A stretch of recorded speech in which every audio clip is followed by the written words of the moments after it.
तो hello guys, welcome back to channel. तो आज हम एक्सप्लेन करने जा रहे हैं बटूम का एपिसोड नंबर 2। तो बिना किसी देरी के शुरू करते हैं आज का न्यू वीडियो। तो मैं उससे पहले आपको एक चीज़ बताना चाहता हूँ कि हम 800 सब्सक्राइबर के बहुत ही ज़्यादा करीब है। तो प्लीज़ एक लाइक और एक सब्सक्राइब कर देना, इस करीब का बहुत ही ज़्यादा भला हो जाएगा। और प्लीज़ मुझे कमेंट सेक्शन में ज़रूर बताना कि वीडियो कैसा लगा आपको। चलिए शुरू करते हैं। तो एपिसोड की स्टार्टिंग में अपने को दिखाया जाता है जो दो लड़कियां रहती है, जिसमें से एक का नाम किनिको रहता है और दूसरे का नाम मुझे पता नहीं। तो एक दूसरी लड़की जो किनिको से माफ़ी मांग रही रहती है, वो बोलती है कि मुझे माफ़ कर दो कि मैं तुम्हें कल दिन भर कांटेक्ट नहीं कर पाई। पर तभी अपने को दिखाया जाता है कि वो लड़की कुछ लड़कों को देख रहे थे, जो लड़के किनिको को देख रहे रहते कि आंखें फाड़ फाड़ के। पर तभी किनिको वहाँ से जाने लग जाती है। पर तभी किनिको की दोस्त कहती है किनिको से कि तुम कितनी सुंदर हो किनिको, तुम्हारे बाल कितने सुंदर है, क्या तुम ये सब मुझे दे सकती हो। तभी किनिको भी मजाक में हाँ बोल देती है। मतलब अपने को दिखाया जाता है कि किनिको और किनिको के दोस्त शॉपिंग कर रहे रहते हैं और वो खाना भी खाते हैं। और वो एक ही बारे में बात कर रहे थे कि वो बटूम गेम के बारे में ही बात कर रहे थे। और वो बटूम गेम के लिए ही फ़ोटो खिंचाने के लिए आए थे, उनके कैरेक्टर्स का कपड़े पहन के। तभी किनिको को थोड़ा नर्वस होती है, तभी उसकी दोस्त उसे शांत करा के उससे फ़ोटो खिंचवा ही लेती है आखिरकार। तभी फ़ोटो खिंचवाने के बाद वो लोग उस फ़ोटो के बारे में चर्चा कर रहे थे कि तुम बहुत ही ज़्यादा अच्छी दिख रही हो। ऐसा करते करते वो लोग घर की तरफ निकल पड़ते हैं। मतलब अपने को किनी को दिखाई जाती है जो बहुत ही अच्छी लड़की है और बहुत ही अच्छी गेमर भी है, और वो हमेशा ज़िंदगी में हंसती खेलती रहती है। मतलब अपने को शाम का वक्त दिखाया जाता है जहाँ पे किनी को समंदर के बीच अकेली रहती है।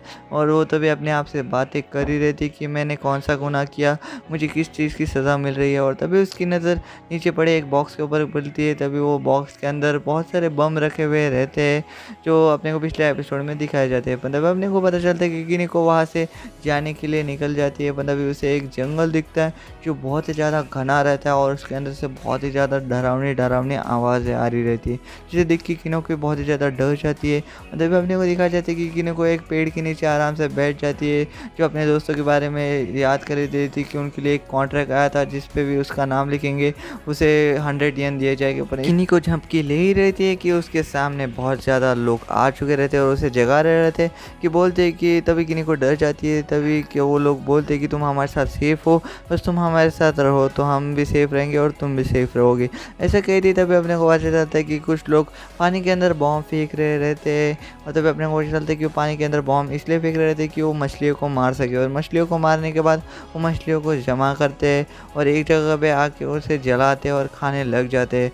और तभी उनके बीच में कुछ तो भी कहा सुनी हो जाती है टीचर और हंटर के बीच में, कि वो बोलते कि हमें इस बॉम्ब को फेंक देना चाहिए क्योंकि ये कुछ अच्छे नहीं है। पर तभी हंटर बोलता है कि चलो अब आओ तुम हमारे साथ 1v1 ही कर लो। मतलब इसी बीच किनिको को हंटर पकड़ लेता है और हंटर बोलता है कि अगर तुम टीचर आगे बढ़े तो मैं इसे मार दूंगा। तभी टीचर बहुत ज़्यादा डर जाता है। मतलब अपने को पता चलता है कि किनिको उस हंटर के चंगुल से निकल चुकी रहती है। मतलब वहाँ पे मोटा आदमी बोलता है कि हम ऐसे लड़ते नहीं रहेंगे, नहीं तो कोई दूसरा आके हमें मार देगा, तो हम एक लीडर चुन लेते हैं हमारे में से। और वो सभी लोग किनिको को लीडर चुन लेते हैं। मतलब अपने को पता चलता है कि किनिको वहाँ पे बैठी हुई रहती है। मतलब वो मोटा आदमी कहते हैं कि देखो आसमान में से कुछ जा रहा रहता है। तभी अपने को दिखाया जाता है कि आसमान से कुछ तो भी नीचे गिरा उस एरोप्लेन में से। सभी लोग वहाँ पे जाके देखने लग जाते हैं। तभी उन्हें पता चलता है कि वहाँ पे बहुत ही ज़्यादा खाना पड़ा हुआ है, जिसे देख के वो बहुत ही ज़्यादा खुश हो चुके रहते हैं। उस सूटकेस के अंदर बहुत ज़्यादा खाना रहता है और तभी वो सब लोग उस खाने को खाने लग जाते हैं। मतलब अपने को पता चलता है कि वहाँ पे टीचर आता है और बोलता है कि इस आइलैंड पे खाने की बहुत ज़्यादा तंगी है और तुम यहाँ पे बैठ के खाना खा रहे हो, तुम्हें शर्म आनी चाहिए। और इसी बीच तभी वहाँ पे हंटर आ जाता है, टीचर को पकड़ लेता है पीछे से और उसे बहुत ही बुरी तरह से चाकू घुसा देता है, जिसे देख के किनी को बहुत ज़्यादा हैरान हो चुकी रहती है। और तभी वहाँ पे टीचर तड़प तड़प के मर जाता है।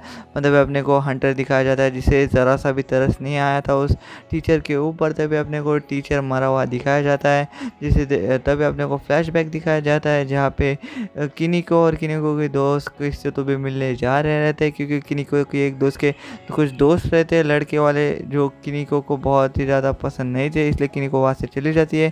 तभी अपने को पता चलता है कि किनिको सो रही रहती है। तभी वो फैटे आदमी बोलता है कि किनिको यहाँ से निकलना पड़ेगा, अगर वो आदमी को उसकी सटकी तो वो हमें भी मार देगा, तो इसलिए यहाँ से निकलना पड़ेगा। उस टीचर को जैसे मारा वो हमें भी वैसे ही मार देगा। तभी किनिको उसके बात से थोड़ी बात तो सहमत होती है, तो इसलिए इसलिए वो भी उसके साथ चलने लग जाती है। मतलब अपने को पता चलता है कि वो दोनों ज़्यादा दूर जाते ही मोटा आदमी बोलता है कि चलो अभी थोड़ा देर बैठ के खाना खा लेते हैं। मतलब अपने को पता चलता है कि वो लोग खाना खाने लग जाते हैं। इसी बीच वो मोटा आदमी अपने सर के ऊपर हाथ रख देता है अपन, तभी उसका सोलर पैनल गलती से ऑन हो जाता है, जिससे वो हंटर को उनकी तरफ आते हुए देख लेता है। मतलब वो जैसे वो हंटर को देखता है वो भागने लग जाता है किनिको को लेके। तभी किनिको को भी बताता है कि जैसे उसने सर के ऊपर हाथ रखा तो उसका सोलर एक्टिवेट हो गया। तो किनिको भी अपना हाथ ऊपर लेती है, उसका भी सोलर एक्टिवेट हो जाता है और उसे भी हंटर दिख जाता है जो उनके पीछे ही आ रहा था। और तभी अपने को पता चलता है कि वो भागते भागते एक पुल के नीचे आ चुके रहते हैं और तभी किनिको उस पुल को पार करे रहती है। मतलब जब फिर किनिको पीछे देखती है तो उसके उस मोटे इंसान के पीछे हंटर रहता है जो दोनों को बहुत ही अजीब तरीके से देख रहा रहता है। मतलब जैसे वो मोटा भी उस हंटर को देखता है उसकी फट के चार हो जाती है और वो बोलता है कि तुम वही रहो, वापस मत आओ, सामने मत आओ। और तभी वो हंटर चाकू निकाल के आता है सामने। तभी इसी बीच वो मोटा आदमी हंटर के ऊपर एक बॉम्ब फेंक देता है, जिसकी वजह से उस हंटर की भी फटती है और वहाँ से भागने लग जाता है। और तभी अपने को पता चलता है कि मोटा आदमी भी बिना कुछ सोचे समझे पुल के ऊपर भागने लग जाता है। तभी वो हंटर उस बॉम्ब से बच जाता है और तभी अपने को पता चलता है कि वो मोटा आदमी के पुल के इस तरफ आ चुका था। तभी अपने को हंटर दिखाया जाता है जो उस बॉम्ब ब्लास्ट से बच चुका रहता है। तभी अपने को पता चलता है कि वो मोटा आदमी उस किनिको को लेके भागता हुआ रहता है। तभी वो मोटा आदमी बोलता है किनिको अगर हम भागे नहीं तो वो हमें मार देगा। और तभी किनिको बोलती है तो मुझे परवाह नहीं, मुझे छोड़ो, बस अभी तुम मुझे छोड़ो। और तभी अपने को पता चलता है किनिको को एक आदमी का याद आते है जो बोलते हैं हिलना मत। तभी अपने को पता चलता है कि किनिको उस मोटे आदमी के ऊपर एक गुस्सा जड़ देती है। मतलब वो मोटा आदमी में गुस्सा आता है और वो किनिको को बहुत ज़ोर से हक करने लग जाता है। पर तभी किनिको उससे कैसे भी करके छूट जाती है। मतलब अपने को वो मोटा आदमी दिखाया जाता है जो बहुत ज़्यादा पागल हो चुका रहता है और वो किनिको के ऊपर बिना सोचे समझे ऊपर हमला करने के लिए आ चुका रहता है आगे। मतलब किनिको भी उसके जेब में से इलेक्ट्रिक रेजर लगा के उसको बेहोश कर देती है। मतलब अपने को किनिको दिखाया जाती है जो बहुत ज़्यादा डर के और थोड़ी थोड़ी चैन की सांसें ले रही रहती है कि तभी अपने को पता है कि फ्लैशबैक के अंदर किनिको एक रूम के अंदर आ चुकी रहती है उसके दोस्त के घर पे। तभी वो दोस्त के घर पे आने के बाद उसे दो आदमी दिखते हैं जो किनिको की तरफ बहुत गंदी तरह से हंस रहे रहते हैं। मतलब अपने को दो लड़कियां दिखाई जाती है जो आधी नंगी रहती है जिनकी हालत कुछ खास अच्छा नहीं रहती है। मतलब अपने को किनिको दिखाई जाती है जो इसकी फटती है और पीछे मुड़ती है। मतलब अपने को पता है कि वो आदमी उसे पीछे से पकड़ लेता है और बोलता है हिलना मत। तभी भी किनिको से एक घुसा उसके मुंह के ऊपर जड़ देती है और वहाँ से भागने लग जाती है। मतलब अपने को किनिको दिखाई देती है जिसको एक हाथ दिखता है जो उधर से खींच रहा रहता है उसे कोई तो पीछे। मतलब अपने को पता चलता है कि किनिको को कोई तो भी धक्का दे देता है और धक्का देने के बाद किनिको वहाँ पे पड़ती है और उसे देखता है कि उसके दोस्त को कोई तो भी पीछे ही खींच रहा रहता है। और तभी अपने को पता चलता है किनिको को कोई तो भी पैर पकड़ लेता है उसे खींचने लग जाता है। पर तभी किनिको ने उसे वापस एक बार एक लात जड़ दी थी उसके मुंह पे, जिसे देख के वो बोलता है कि अब तो मैं नहीं छेड़ूंगा किनिको, अब तुम नहीं बच सकती मुझसे। और इतना होने के बाद तभी किनिको की नज़र बाजू में गिरती है जहाँ उसकी दोस्त उससे मदद की भीख लगा रही रहती है और उसका अभी गेम भी हो रहा रहता है पीछे चप। तभी अपने को पता चलता है कि वो किनिको वहाँ से भागने में कामयाब हो जाती है। और तभी अपने को पता चलता है कि किनिको एक छाता लेके एक बारिश में खड़ी रहती है।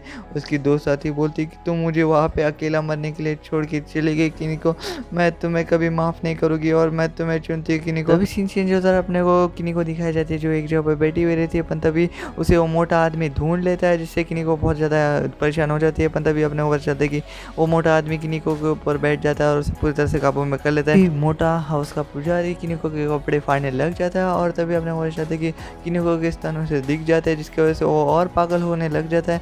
मतलब अपने को पता चलता है कि उसकी हवस अभी भी मिटी नहीं थी कि वो किनिको के पीछे आता है और वो दोनों गेट खोल देता है, पर उसके अंदर का माल उसे नहीं दिखता। तो तभी अपने को पता चलता है कि किनिको अपने खीसे में हाथ डालती है और खीसे में से बॉम्ब निकालती है, जिसे देख के उस मोटे की हालत टाइट हो जाती है। तभी किनिको कहती है कि मैं अपनी इज्जत तुम्हें अपनी कभी भी किसी भी हाल में नहीं दूंगी, मैं मरना पसंद करूँगी पर मैं तुम्हारे हाथ में इज्जत कभी नहीं दूंगी। तभी अपने को मोटा भागते हुए दिखाया जाता है जिसकी फट के चार हो चुकी रहती है। तभी किनिको देखती है कि मोटे की फट के चार हो चुकी रहती है और वो भागने लग जाता है। तभी किनिको कहती है कि साला किधर भागता है, रुक, तेरे लिए एक गिफ्ट बचा के रखा है मैंने। और तभी किनिको उसके ऊपर बॉम्ब फेंकती है जिसकी वजह से उसके चितड़े उड़ जाते जाते हैं और वो नदी में गिर जाता है। पंद्रह भी अपने ऊपर चलते को एक फैसला करती है कि वो आज के बाद किसी भी मर्द के ऊपर भरोसा नहीं रखेगी। तभी अपने को किनी को दिखाई जाती है जो नदी किनारे आ चुकी रहती है और वो बॉटल में से पानी पी रही रहती है। पर तभी उसे आर्ट सुनाई देती है किसी तो भी। तभी वो सामने देखती है तो उसके सामने और कोई नहीं अपना साकामोटो रहता है जो उसे ही देख रहा रहता है। पर तभी अपने को पता चलता है कि किनी को बहुत ही ज़्यादा डरी हुई रहती है क्योंकि अभी उसके साथ बहुत ही बड़ा गंदा इंसिडेंट हो रहता है और ये बहुत ही ज़्यादा डरने लग जाती है। पर तभी अपने को पता चलता है कि ये एपिसोड यहीं पे ख़त्म हो चुका रहता है। और आपको ये एपिसोड कैसा लगा प्लीज़ मुझे कमेंट सेक्शन में ज़रूर बताना।